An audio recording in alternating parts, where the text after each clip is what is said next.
Yo, j'espère que vous allez bien, c'est votre boy Galsen. Ça fait très longtemps que j'ai pas fait de vidéo, ça fait presque un mois et demi je crois que j'ai pas fait de vidéo, mais bon c'est pas grave, c'est juste que j'avais pas trop le temps. Mais voilà, je suis de retour pour répondre à quelques questions et vous parler des acceptations parce que je commence à voir qu'il y en a pas mal.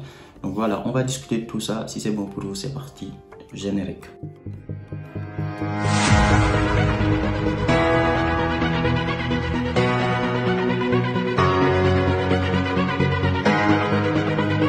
Alors avant de commencer la vidéo, comme d'habitude, vous le savez, ça n'a pas changé. Si tu es nouveau sur la chaîne, ça fait longtemps que je ne suis pas là, mais si tu es nouveau sur la chaîne et que tu ne me connais pas, n'hésite pas à t'abonner. Je suis là pour vous parler des études en France, de la vie en France et de la vie des étudiants en France. Donc si tu es nouveau sur la chaîne ou bien si tu es tombé sur cette vidéo au hasard, n'hésite pas à t'abonner, ça me fait toujours plaisir. Sinon, mon Instagram, ça fait longtemps que j'en ai pas parlé, c'est alou-du-baba. Donc n'hésite pas à venir me voir, on discute ensemble des démarches ou autre chose comme tu veux. Donc voilà, n'hésitez pas à vous abonner sur mon Instagram, ça fait toujours plaisir. Donc voilà, alors pour commencer, vers le mois de décembre, j'ai reçu pas mal de gens qui me posaient la question de ouais, j'ai pas encore reçu le message de Campus France qui dit que ton dossier est envoyé aux établissements, etc. Chaque année, je répète la même chose, je dis aux gens que ce message-là, ce n'est pas obligatoire, il n'y a pas tout le monde qui reçoit ce message, mais chaque année, tu as des gens qui te posent toujours la même question de ouais, je n'ai pas reçu ce message-là. Donc voilà, pour ceux qui ne l'ont pas reçu, ce n'est pas grave, vous allez quand même recevoir vos réponses, il y a aucun problème. Et pareil, chaque année, tu as des gens qui disent ouais, cette année c'est bizarre, il n'y a pas beaucoup d'acceptation, cette année c'est bizarre, il y a beaucoup de refus. Et pareil, tous les ans c'est pareil.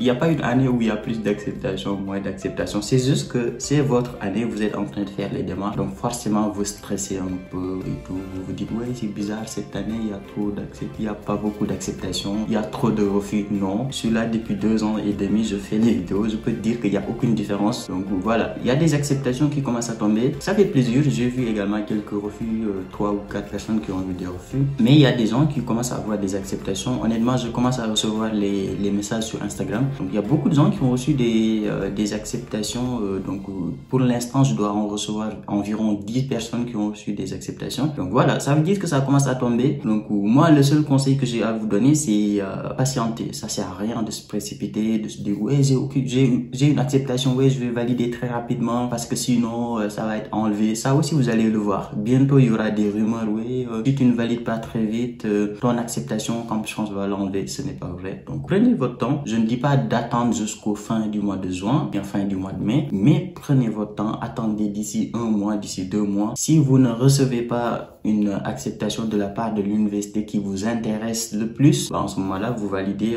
là où vous avez une acceptation. Par contre, si l'université qui vous intéresse le plus vous a accepté, en ce moment-là, ça sert à rien d'attendre la réponse des autres établissements. Tu peux valider tout de suite et commencer déjà à chercher un logement dans la ville où tu es accepté, chercher ta prise en charge, commencer à préparer tes papiers un peu. Donc voilà, n'hésitez pas à vous prendre vraiment à l'avance pour éviter des retards parce que vous ne le savez pas, mais il y a beaucoup de gens qui obtiennent des refus de visa parce que tout simplement ils ont tardé à valider leur dossier ou bien ils ont tardé au niveau des papiers, ils ont tardé à déposer, etc., etc. Donc du moment que vous obtenez une acceptation de l'université qui vous intéresse et la ville qui vous intéresse le plus, validez. Sinon, attendez, on est qu'au mois de janvier, donc on va commencer à parler de retard vers le mois de mai, fin mai, mi-mai si vous n'avez toujours pas validé. Mais pour l'instant, prenez votre temps, attendez les autres réponses et ensuite validez votre dossier. Sinon, je vais faire une petite parenthèse sur Parcoursup. Je prévois une grosse vidéo là-dessus où je vous explique un peu Parcoursup, comment ça fonctionne, quels sont les avantages de Parcoursup, etc.,